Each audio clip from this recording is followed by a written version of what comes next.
దేవుని పరిశుద్ధమైన నామానికి మహిమ కలుగునుగాక. ప్రభువైన యేసుక్రీస్తు వారి యొక్క మహిమగల నామలో యేసయ్యతో సహవాసపరచులున్న కుటుంబ సభ్యులందరికీ నా హృదయపూర్వకమైన వందనాలు తెలియజేస్తూ ప్రేమతో మిమ్మల్ని అందరినీ ఈ ఉదయకాల ప్రార్థన సమయమునకు మిమ్మల్ని ఆహ్వానిస్తున్నాను.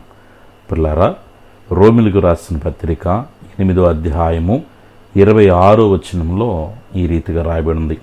అటువలే ఆత్మయు మన బలహీనతను చూచి సహాయము చేయుచున్నాడు. ఆమెన్, హల్లెలూయా. క్రీస్తునందు ప్రియదేన్ బిళ్ళారా, ఈ లోకంలో మనము బలహీనంగా ఉంటే సమాజం మనల్ని అనేక రకాలుగా హేళన చేస్తూ, అవమానపరుస్తూ, నిందిస్తూ, మన గురించి గుసగుసలాడుకుంటూ రకరకాలుగా మనతో ఉన్న ప్రజలే మనకు వ్యతిరేకంగా కనబడుతూ ఉంటారు.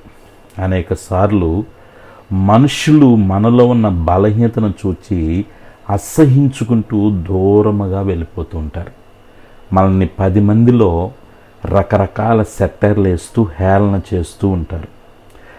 నీ కర్మ, నీ స్థితి ఇంతే, నీ భవిష్యత్తు ఇంతే, నీ రాతింటే అంటూ అనేక రకాలుగా చులకన చేస్తూ మాట్లాడుతూ ఉంటారు.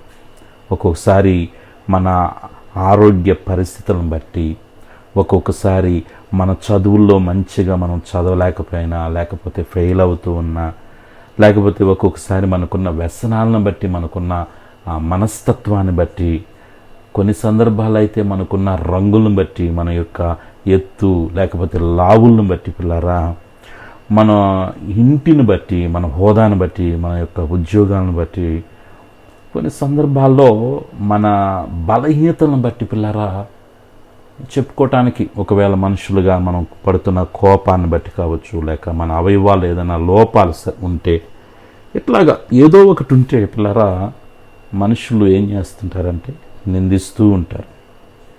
కనీసం పలకరించడానికి కూడా వాళ్ళు ఇష్టపడరు. మనకు సాధ్యమంత వరకు మొహం దిప్పుకొని దూరముగా వెళ్ళిపోతూ ఉంటారు. ఇది మనుషుల యొక్క నైజం. అయితే బైబిల్ చెప్తున్న మాట ఏంటంటే, మన బలహీనతలను చూచి దేవుడు సహాయం చేయుచున్నాడు. ఆమెన్, హల్లెలూయా. అయితే దేవుడు మాత్రం మనుషుల వల్లే వేలెత్తి చూపించటం కానీ, అపహాస్యం చేయటం కానీ, హేళన చేయటం కానీ, లేక మన గురించి మరొకరికి చెడుగా చెప్పడం కానీ, ఇలాగా మన బలహీనతలను బట్టి పిల్లరా మనల్ని చిన్న చూపు చూచేవాడు ఎంత మాత్రము కాదు. పిల్లరా, మన బలహీనతలను బట్టి మనకు సహాయం చేస్తాడు, తన చెయ్యి అందిస్తాడు. పిల్లరా, ఆయన మనల్ని ప్రేమిస్తాడు, ఆదరిస్తాడు, ఓదారుస్తాడు, హత్తుకుంటాడు. కాబట్టి మన బలహీనతల యందు మనము దేవుని మీద ఆధారపడటం మనం నేర్చుకోవాలి. ఆమెన్, హల్లెలూయా. కాబట్టి ఈ దినమున ప్రార్థనతో మన దినచర్యలను ప్రారంభిస్తూ దేవుని మీద ఆధారపడదాం. ఎందుకంటే మనలో అనేక మంది బలహీనలు ఉన్నారు. ఆ బలహీనతలను బట్టి లోకం అనేక రకాలుగా మనల్ని దూషిస్తూ ఎన్నో రకాలుగా బిడ్డలు కృంగిపోతూ ఉన్నారు. అధైర్యపడబాకు, దేవుడు నిన్ను ప్రేమిస్తున్నాడు, దేవుడు నీతో మాట్లాడుతున్నాడు. ప్రార్థన చేసుకుందాం. పరమ తండ్రి, మీ కృపా ప్రసన్నత ప్రత్యక్షతకు మా బిడ్డలందరినీ తీసుకుని వస్తున్నాను. గత రాత్రి అంతా సుఖమైన నిద్రనిచ్చారు. వేకుని సకల పరిశుద్ధులతో ఆత్మీయమైన కుటుంబంతో ఏకీభవించి ప్రార్థించుకునే కృపను, భాగ్యాన్ని, ధన్యతను మీరు మాకు అనుగ్రహించినందుకు స్తోత్రాలు. ఈ దినమంతా మీ దయగలిగిన సన్నిధి మాకు తోడుగా ఉంచండి. మీ సన్నిధి తోడు రాని ఒక్క అడుగు కూడా మేము ముందుకు వేయటానికి వీలేదు. బిడ్డల చదువుల్లో, వారి ఉద్యోగాలు, వ్యాపారాల్లో, పనిబాటుల్లో, ప్రయాణాల్లో, చేతి పనుల్లో, కుటుంబ జీవితాల్లో మీ సన్నిధి తోడుగా ఉంచండి. మంచి ప్రార్థన ఆత్మతో బిడ్డలు నింపండి. మనశ్శాంతిని, సంతోషాన్ని, నెమ్మదినివ్వండి. ఈ దినాన్ని బిడ్డలు తలపెడుతున్న ప్రతి పనిలో జయాన్నిచ్చి నడిపించండి.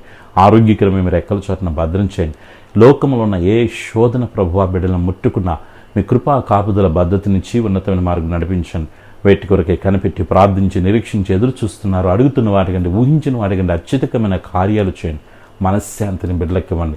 ఆర్థికంగా బిడ్డలు ఎదుర్కొంటున్న సమస్యలు యేసు నామములో ఈ దినాన తీరిపోనుగాక ప్రార్థిస్తున్నాను. మూయబడిన ద్వారాలు తెరవండి ప్రభువా.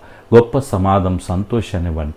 మీ యొక్క కృపలో బిడ్డలను బలపరిచి ఉన్నతమైన మార్గం నడిపించమని మీ కృపకు సమర్పించుకుంటే దినమంతా మీ సన్నిధి తోడుగా ఉంచమని, అలాగే మరిచిన ప్రతి మేలుతో నింపమని సర్వశక్తిని యేసే నామములో ప్రార్థిస్తున్నాను తండ్రి. ఆమెన్. మన పరమ తండ్రిని దేవుని ప్రేమ, ప్రభును రక్షకుని యేసుక్రీస్తు కృప, పరిశుద్ధ ఆత్మని కన్య సహవాసం మొదలుకు నిరంతరం దైవ ప్రసన్నత మనందరికీ తోడుగా ఉండి నడిపించును గాక. Amen. Hallelujah. God bless you all. Praise the Lord. ప్రార్థన చేసుకుని దినాన్ని ప్రారంభించండి. ఏ విషయాన్ని కూడా ఆధారపడబాకు, దేవుని మీద ఆధారపడు. దేవుడే నీకు సహాయం చేస్తాడు. God bless you.